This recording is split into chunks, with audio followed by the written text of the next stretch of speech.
Today we're going to have a look at Fortunate Son. Stick around. Hello everyone, it's James from Practice Like a Pro, providing you with simple, clear guitar tips to help you on your guitar playing journey. So I did a poll on Instagram where I was listening to Creedence in the car and I really wanted to teach one of the songs, but I couldn't decide which one. So you all asked for this one, so here we are. So the song's broken up into 4 parts. We've got 2 lead guitar parts and we've got 2 rhythm guitar parts. And what I've done is I've sort of picked a little bit of everything so that you can play the whole tune. Now, if you want a transcription of this, please do head to the Practice Like a Pro Facebook group. You can get a free PDF there that you can print out and follow along with the lesson. Let's get into it. So we're going to start with the intro. It sounds like this.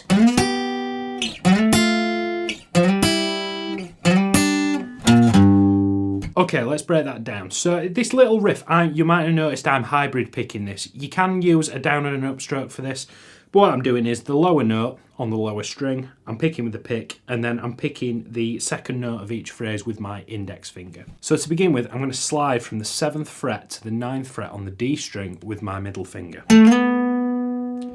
Then I'm going to use my index finger on the 8th fret of the B to catch the note after it. Now you'll notice on the tab the 9 and the 8 are sort of stood on top of each other. The idea is when you get to the 9, you're going to pluck the 8. Then we're going to move everything down 2 frets and do exactly the same thing.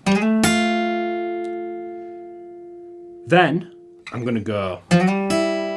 Now notice how I've slid, still on the D string, from the 3rd fret to the 5th fret, and then I'm using my ring finger this time to catch the B string. Now for the final bit, I've got to do a little sort of shuffle around with my fingers. So the slide this time I'm going to do with my ring finger because I need to catch a note a little bit further away. If I did this with my 2nd finger, it'd compromise the position of my wrist.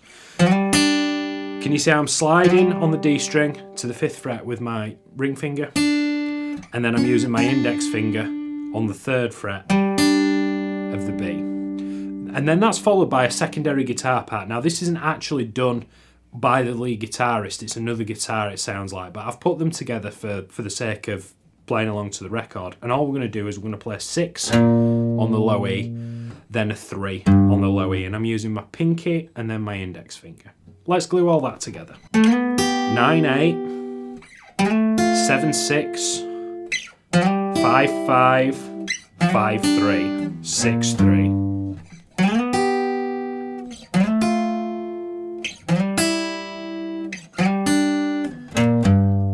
We're going to repeat that twice before we move into the chords. So the strumming pattern for this is good old down, down, up, down, up. Now you'll see when I'm playing it, the very last upstroke of the bar on what we call the and of 4, I'm going to let go of everything and do what we call the G6 trick. I did a lesson on this a couple of weeks ago. I'll put a card up.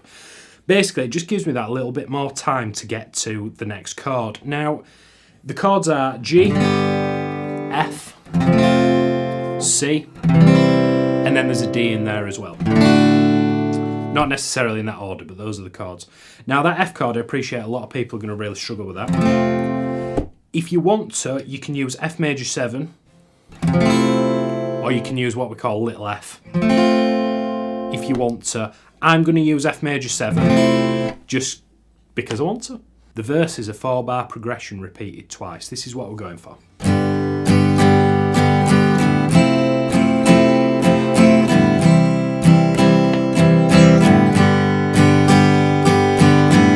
So I've got G, down, down, up, down, up.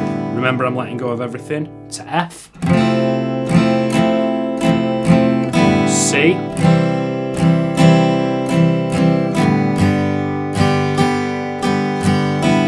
So you'll see on either side of the 4-bar phrase, you've got these sort of funny looking brackets. Now those mean repeat. So rather than me writing the same progression twice on the chart and it taking up 2 pages instead of 1, we can put what's called repeat markers in. So if I play the whole phrase, it's basically that 4-bar phrase twice. G, F, C, G. Then we're going to go again. G, F, C, G.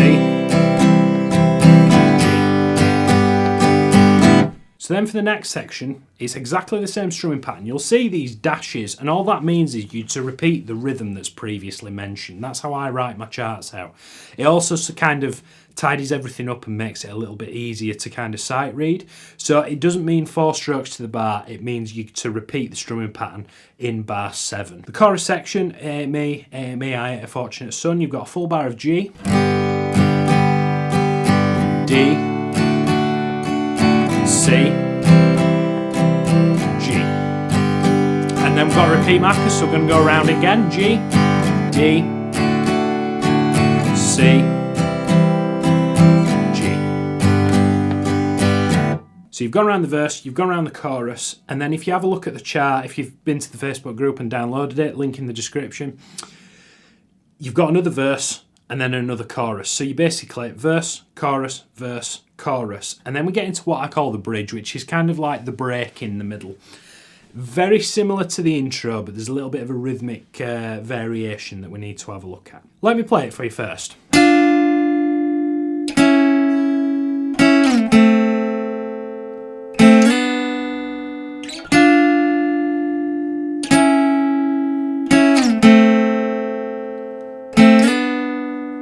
So you can see this is just one shape kind of moved around on the G and the B. So I'm using my middle finger for the note nearest the ceiling and then my index finger for the note nearest the floor. So I'm fretting with my second finger 7 and then with my index finger 6. And this is called a dyad because we're playing them at the same time. Now you could hybrid pick this like I did in the intro. What I'm tending to do is I'm just striking both of them with the pick. So the first one lasts for 4 beats, so you're going to play it and count to 4. 1, 2, 3, 4. Then we're going to move everything down just for the 1 fret to fret 6 and fret 5. And you'll see that you've got 2 of those in the bar. So you're going to hold the first one for 3 beats and then the second one for 1 beat. 1, 2, 3, 4. If I glue that with the previous bar, you'll hear how it's supposed to sound. 1, 2, 3, 4. 1, 2, 3, 4. Then we're going to go all the way down to fret 1 and 2, and you're going to play that for 4 beats again. 2, 3, 4. And then what we're going to do, we're going to slide from the 1 and the 2 up 2 frets to fret 4 and fret 3. Again, retaining the same shape. So I tend to, when I'm doing movable shapes, I say fret 4 and fret 3. I'm thinking fret 4 because it's a lot easier for me to watch 1 string as opposed to 2 at the same time. So you've got a full bar of 1 and 2, and then you're gonna pick it again in the last bar and slide it up 2 frets. So I'm keeping the pressure as I move it up, and I'm sort of dragging it up 2 frets like this. Let me play the whole thing and count the beats. 1, 2, 3, 4. 1, 2, 3, 4. 1, 2, 3, 4. 1, 2, 3, 4. Following that, you've got the verse, just the same as we've done before. You're going to go around it twice, same strumming pattern, same chord progression, and then we're going to do the chorus, but instead of doing it 2 times round, you're going to do it 4 times. Now, there's a couple of different versions of this floating around. You might have to print it off and make some annotations, but the version that I've gone off, it goes round 4 times, but it gradually fades out. So I've just put 4 times, but really it's more like 3.5. I hope you enjoyed that lesson. If you need the notes, please do check out that Facebook group. It's completely free. It's well worth your time, and also, you sort of get the chance to connect with other players that are like-minded. Really, come and join us. It'd be really good for you. If you like what we do at Practice Like a Pro, please do consider subscribing. We upload multiple guitar lessons a week. And if you want to learn something else, have a look at some of these other videos. Until I see you next time, thank you very much. Keep practicing like a pro. Cheers.